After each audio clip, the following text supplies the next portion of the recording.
আসসালামু আলাইকুম। আমার আরেকটা নতুন ভিডিওতে আপনাদের স্বাগতম। আমি আপনাদের কথা দিয়েছিলাম যে প্রত্যেকটা জাত সম্পর্কে অর্থাৎ ভুট্টার প্রত্যেকটা জাত সম্পর্কে আপনাদের একটা ধারণা দেব।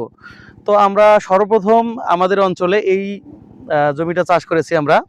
এইটা জাত হচ্ছে আপনার রত্না, বিশ্বাস এন্ড ব্রাদার্সের একটা সিড। আপনারা জানেন যে শুরুর দিকে আমরা অনেক জমিতেই ট্রায়াল দিয়েছিলাম যে আসলে কোনটার কেমন ফলন হয়। কারণ হচ্ছে এই বছর আমরা যদি আগে থেকেই জানতে পারি যে কোন ভুট্টার ফলন ভালো হয়েছে, পরবর্তীতে আমরা বীজ ক্রয় করতে অনেকটা সুবিধা হবে।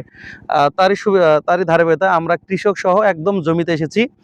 এতে করে কৃষকরাও বুঝতে পারবে এবং আপনারা যারা ভিডিও দেখতে চান, যে আপনারা যারা সবসময় জানতে চান যে কোন ভুট্টার জাতটার ফলন ভালো হয়, তাদের জন্যই মূলত ভিডিওটি।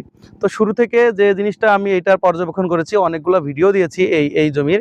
তো আমার কাছে প্রথম যেটা একটা বীজের যে একটা ধারাবাহিকতা, আমি কিন্তু আগে আপনাদের বলেছিলাম যে বীজটা ধারাবাহিকতা সমান থাকবে, প্রত্যেকটা গাছ সমান থাকবে, সেটা কিন্তু এ ক্যাটাগরি ভুট্টা। তো আমরা যদি এইটা যদিও ড্রোন থাকতো আমি আপনাদের দেখাইতাম যে প্রত্যেকটা গাছ কিন্তু সমান, তাই তাই কি না? মানে আপনার গাছের যে লেভেলটা, প্রত্যেকটা গাছ কিন্তু সমান। এক্ষেত্রে আমরা শুরুতে এটা আমরা এ ক্যাটাগরির হিসাবে আমরা ধরে নিয়েছি। এবং জার্মিশন কেমন হয়েছিল? হ্যাঁ, ইনশাআল্লাহ। আমরা যখন শুরুতে একটা ভিডিও দিয়েছিলাম, এটার জার্মিশন ছিল প্রায় 96%। হয়তোবা ভিডিওটা 10 নভেম্বরে করা, আপনারা হয়তো অনেকেই দেখেছেন। তো আমরা আজকে এসেছি এটার কলা এসেছে, অর্থাৎ অনেকেই জানতে চেয়েছেন ভুট্টার কলা কতদিনে আসে। এই ভুট্টার কলা আসে হচ্ছে এই জমিতে এসেছে হচ্ছে প্রায় 70 দিন, হয়তো 19-20 হবে আর কি, 70 থেকে 75 দিনের ভিতরে এইটার কলার সাইজ মানে মোচা এসেছে।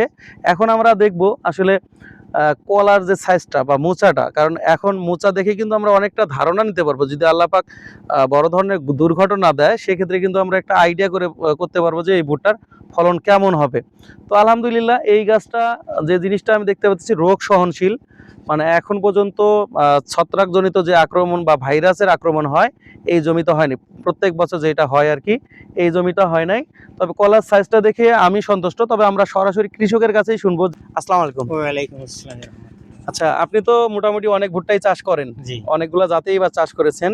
তার মধ্যে আপনার কাছে এই জাতটা, এটা আপনার কি জাত করছিলেন এটা? এটা রত্না ভুট্টা। এটা ইনশাআল্লাহ অন্য বছর যে আবাদ করছি, জি। তার চেয়ে এই বছর এইটাই আমার কাছে ভালো মনে হয় যে ইনশাআল্লাহ আল্লাহ আরো ভালো দেওয়া দিবে এই আশা করি। তো আমার কাছে এই ভুট্টাটা খুব ভালোই লাগলো। কলার সাইজটা, হ্যাঁ, আপনার এখন পর্যন্ত যে কলার সাইজটা, মাত্র তো মোচা আর কি শুরু হয়েছে, মানে জি, দেখা জি। যাচ্ছে। তো আকারটা আপনি যদি একটু মাপেন, দেখেন তো কত বড় কলাটা আসছে। এই এটা কলা তো দেখে আপনি সন্তুষ্ট কিনা? হ্যাঁ, ইনশাআল্লাহ তো 1 ফিট তো পুরাই।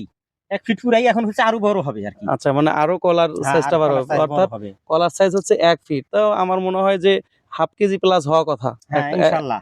ইনশাল্লাহ যদি সর্বোপরি আমরা অবশ্যই এটা মারাই বা মাঠ দিবস অবশ্যই আমরা করব। তো যেহেতু আমি প্রত্যেকটা স্টেপ, অনেকেই অনেক কিছু জানতে চান, আমরা স্টেপ বাই স্টেপ আপনাদের দেখাচ্ছি। এতে করে পরবর্তী বছর যাতে আমরা বীজ ক্রয় করতে প্রতারিত না হয়। কারণ বীজ যদি ভালো হয়, আপনারা জানেন যে বীজের উপর সবকিছু ডিপেন্ড করে। জি। যদি আপনার বীজ ভালো হয় তাহলে সবকিছুই ভালো হবে। যদি বীজটা কোনোভাবে খারাপ হয়, সেক্ষেত্রে কিন্তু আপনি যতই ট্রিটমেন্ট করেন, যতই ভিটামিন দেন, সেক্ষেত্রে কিন্তু আপনার আ আ মানে কাঙ্ক্ষিত যে একটা ফসল, সেটা বা কাঙ্ক্ষিত যে ফলন, সেটা আসবে না। তো ধন্যবাদ সবাইকে। আসসালামু আলাইকুম।